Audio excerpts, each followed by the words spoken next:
Hi guys, it was a very long weekend.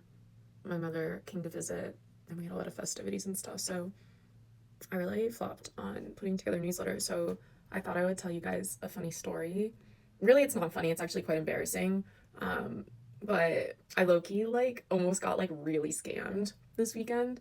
And I pride myself on being someone who is pretty savvy and can discern things generally, but they almost got my ass. They didn't, but they almost did. I got a DM on Twitter from an account with a lot of followers in the crypto and tech space, which is that's my network. So that wasn't unusual. And he messaged me and was like, "Hey, I work with XYZ notable podcast in the crypto blockchain space. We're looking for new guests. I think your background's really interesting. Do you have any interest in learning more? Have you been on podcasts, blah blah blah?"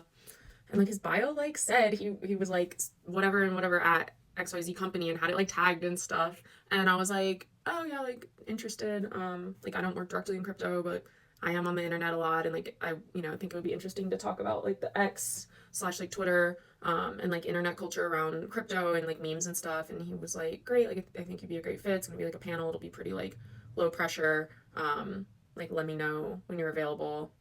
And then he ultimately was like, "Hey, I created a group chat with the other panel members on Telegram. Here's the link to join." And I was like, "Oh, Telegram." I was like, "That's but then I was like, "Oh, it's blockchain. Of course they'd have to use their special encrypted decentralized platforms to coordinate." So I was like, "Okay, it's probably fine." And I joined this group chat on Telegram with a few other people, and everyone has their little Telegram profile and bio, and they were coordinating and sending screenshots of a schedule to try and coordinate a time between all of us. And these other people were replying and were like, "Oh, I can't do that time, but I can do this time," and blah blah blah.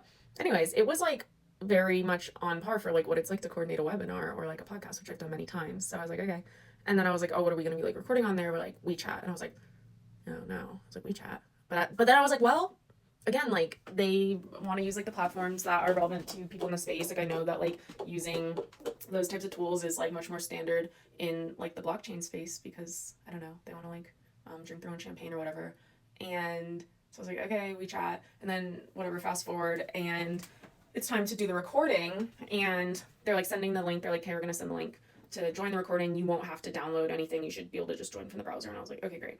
And I clicked, it wasn't working, and I was like, "Hey, this isn't working, blah blah blah blah." And it kept prompting me to download WeChat, but it was an extension that had Chinese characters in front of it, and I was like, "Oh no." And I was like, "It is a Chinese app," but I was like, to be safe, let me go download WeChat from the app store and then try to join, which I did.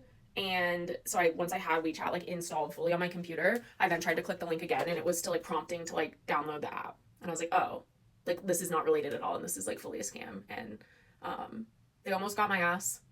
And yeah, if they ever prompt you to download stuff, download it directly from the app store first, because had I actually installed that, they probably would have put malware on my computer and stolen all my crypto that I don't own, actually. Which was also probably, in retrospect, I was like, I am not a crypto influencer. I make commentary on the space, but I don't even own any right now. And I was a little surprised that they reached out, but my blind confidence was oh, of course they'd reach out and want my opinion on stuff, even though I'm not particularly qualified. I don't know. I thought that was funny. I was pretty rattled though. But yeah, so that happened to me. Oh, and I hosted my webinar for my upcoming cohort for pivoting into a partnerships career. It went really well, and I'm really excited about it. I'll share the link with you guys if you're interested. But yeah, okay, happy